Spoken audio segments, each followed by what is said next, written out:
আজকে যদি আমি না থাকতাম, কখনোই এত বড় গরুটা কাটা হইতো বলেন?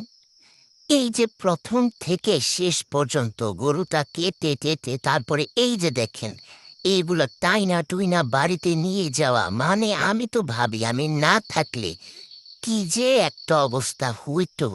মানে আমি এটা ভাবতে, ভাবতে এখন লিটারেলি ঘামতেছি।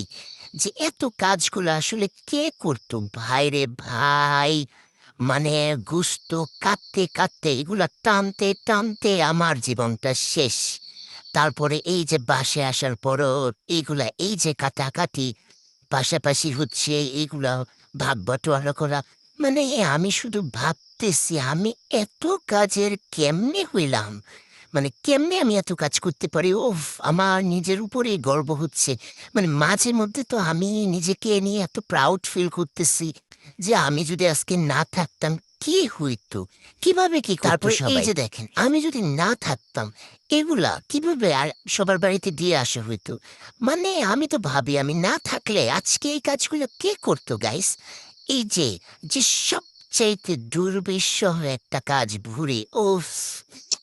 এটার যে কি স্মেল! আহা! পরাণটা ভরে যায়। মানে, মানে কি যে বলবো আমি এত কাজের, এত কাজের। কেউ কিন্তু কমেন্টস করতে ভুলবেন না। আমি কিন্তু ফার্স্ট টু লাস্ট একটা কাজও স্কিপ করি নাই। সবগুলা কাজ করছি। ভুঁড়ি পরিষ্কার করা, মাংস কাটা, ভাগ-বাটোয়ারা করা, সবার বাড়িতে দিয়ে আসা। উফ! আমার মতো কাজের মেয়ে কেউ কোথাও খুঁজে পাবেন না।